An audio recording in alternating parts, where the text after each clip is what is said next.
Assalamualaikum warahmatullahi wabarakatuh.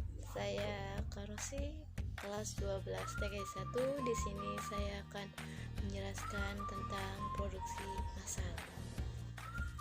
Produksi itu sendiri adalah kegiatan yang dapat menimbulkan tambahan manfaat atau faedah baru, di mana manfaat tersebut terdiri atas beberapa macam, misalnya seperti manfaat bentuk, yaitu seorang wirausahawan yang kreatif.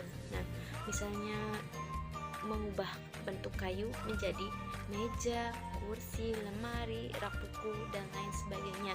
Kemudian yang kedua, memanfaatkan waktu. Nah, seorang wirausahawan yang kreatif dapat memanfaatkan waktu menjual jas hujan pada musim hujan. Nah, kemudian manfaat tempat, yaitu seorang wirausahawan membawa hasil perkebunan seperti sayur-sayuran, buah-buahan ke kawasan perkotaan. Kemudian terdapat 5 dimensi spesifikasi yang berhubungan dengan laba dan biasa digunakan untuk menilai kinerja usaha pengembangan produk, yaitu yang pertama, kualitas produk. Nah, di sini kualitas produk itu baik produk yang dihasilkan dari upaya pengembangan dan dapat memuaskan kebutuhan pelanggan. Nah, kualitas produk pada akhirnya akan mempengaruhi pangsa pasar dan menentukan harga yang ingin dibayar oleh pelanggan. Misalkan harganya ingin tinggi, nah kualitas produk kita juga harus bagus. Nah, kemudian yang kedua, biaya produksi. Nah, biaya produksi itu sendiri yaitu biaya untuk modal, peralatan, alat bantu, serta biaya produksi setiap unit. Nah, atau biasa disebut biaya manufaktur dari produk. Nah, biaya produk itu juga bisa menentukan beberapa besar laba yang dihasilkan oleh perusahaan pada volume penjualan dan harga penjualan tertentu. Nah, kemudian yang ketiga, waktu pengembangan produk. Nah, waktu pengembangan produk itu akan menentukan kemampuan perusahaan dalam berkompetensi menunjukkan daya tanggap perusahaan terhadap perubahan teknologi dan pada akhirnya akan menentukan kecepatan perusahaan untuk menerima pengembalian ekonomis dari usaha yang dilakukan oleh tim pengembang. Nah, kemudian yang keempat, biaya pengembangan.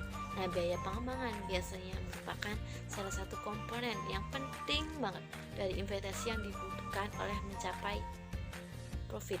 Nah, kemudian yang kelima, kapabilitas pengembangan merupakan aset yang dapat dilakukan oleh perusahaan untuk mengembangkan produk dengan lebih efektif dan ekonomis di masa yang akan datang. Nah, perencanaan proses produksi itu sendiri adalah perencanaan tentang produk apa dan berapa jumlahnya masing-masing yang akan disegera diproduksikan pada periode yang akan datang. Nah, akan tetapi semua produk yang tercantum dalam perencanaan proses produksi barang atau jasa belum tentu akan dicantumkan di seluruhnya pada suatu periode yang akan datang. Nah, adapun perbedaan antara perencanaan proses dan perencanaan proses produksi adalah bahwa pada perencanaan proses produksi akan banyak menyangkut aspek-aspek teknis, sedangkan pada perencanaan proses produksi akan lebih banyak menyangkut aspek-aspek ekonomis. Nah, pada perencanaan proses produksi dititik beratkan pada produk apa dan bagaimana, terus dan berapa jumlah produk yang akan diproduksi. Nah, proses produksi adalah tahap-tahap yang harus dilewati dalam memproduksi barang-barang atau jasa. Produksi dapat digolongkan 4 macam, yaitu yang pertama, proses produksi dalam jangka pendek adalah proses produksi yang dihasilkan dalam jangka yang pendek atau cepat, atau langsung dalam menghasilkan barang atau jasa yang dapat dinikmati konsumen secara langsung juga. Nah, misalkan proses produksi makanan seperti bakso, singkong rebus, tahu crispy, nah dan lain sebagainya. Kemudian yang kedua, produksi dalam jangka panjang adalah proses produksi yang memakan waktu lama. Misalnya proses produksi berkebun, menanam buah, terus membangun rumah dan lain sebagainya.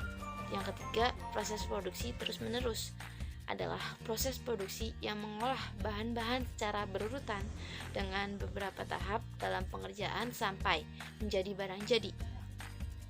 Nah, jadi bahan tersebut itu melewati tahap-tahap dari proses mesin secara terus-menerus untuk menjadi suatu barang. Jadi, misalnya memproduksi gula, karet, kertas, dan lain sebagainya. Nah, kemudian yang keempat, proses produksi berselingan adalah proses produksi yang mengolah bahan-bahan dengan cara menggabungkan sehingga menjadi barang jadi. Misalnya proses produksi mobil. Nah, di mana bagian-bagian mobil itu dibuat secara terpisah. Nah, selain itu tujuan produksi itu sendiri yaitu yang pertama, tentunya menghasilkan barang atau jasa. Yang kedua, meningkatkan nilai guna barang atau jasa. Yang ketiga, meningkatkan kemakmuran masyarakat. Yang keempat, meningkatkan keuntungan. Kemudian yang kelima, meningkatkan lapangan usaha. Nah, faktor-faktor produksi itu sendiri yang pertama yaitu produksi alam. Nah, yaitu semua kekayaan yang ada di alam semesta yang digunakan dalam proses produksi. Nah, faktor produksi alam disebut juga faktor produksi utama atau asli, di mana faktor produksi alam itu terdiri atas tanah, air, udara, sinar matahari, atau barang tambang. Nah, kemudian yang kedua, faktor produksi tenaga kerja, yaitu faktor produksi yang berkaitan dengan manusia yang secara langsung maupun tidak langsung yang dapat menjalankan produksi. Faktor produksi tenaga kerja sebagai faktor produksi asli, walaupun kini banyak kegiatan proses produksi diperankan oleh mesin, namun keberadaan manusia wajib diperlukan. Nah, kemudian yang ketiga, faktor produksi modal.